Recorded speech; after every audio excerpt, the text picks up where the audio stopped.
भगवान श्री कृष्ण ने जब मोहिनी रूप धारण किया तो उनके सौंदर्य पर 33 करोड़ देवता मोहित हो गए। सभी देवताओं के मन में यही कामना हुई कि ऐसी सुंदरी उनकी पत्नी बन जाए, परंतु केवल एक देवता ऐसे थे जिनके मन में मोहिनी के प्रति इस तरह का भाव नहीं आया।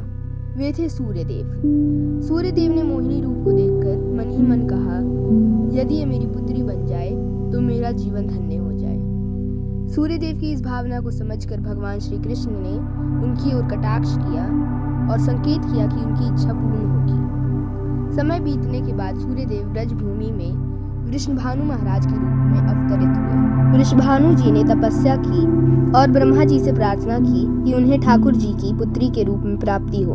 ब्रह्मा जी ने उनकी प्रार्थना को श्रीहरि तक पहुंचाया।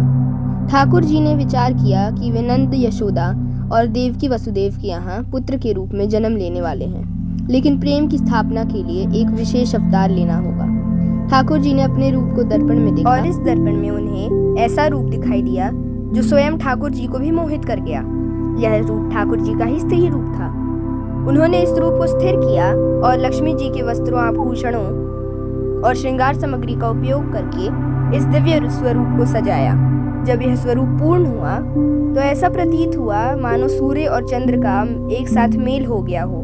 यह दिव्य तेज इतना अद्भुत था कि स्वयं ठाकुर जी भी नेत्र मूंदने को विवश हो गए। जब उन्होंने नेत्र खोले तो उनके सामने श्री राधा रानी का दिव्य स्वरूप प्रकट हुआ। श्री राधा के प्रकाट्य का समय सुबह 4 बजे का था, जो ब्रह्म मुहूर्त का समय है।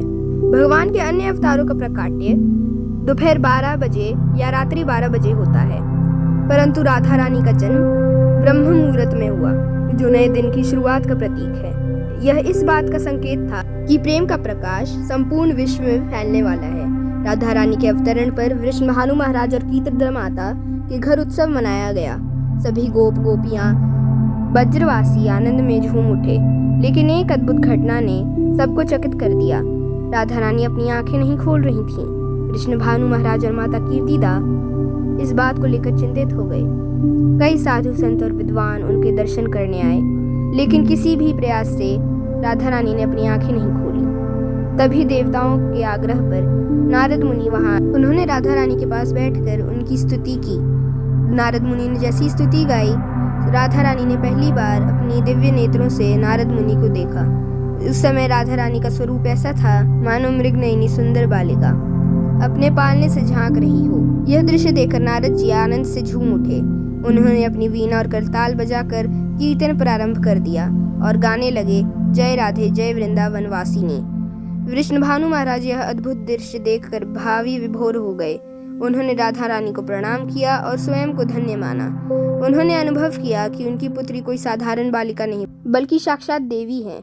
इस प्रकार श्री राधा का अवतरण प्रेम की स्थापना के लिए हुआ। ठाकुर जी ने ज्ञान, धर्म और वैराग्य की स्थापना के लिए कई अवतार लिए, लेकिन प्रेम की स्थापना के लिए श्री राधा अवतरण हुआ।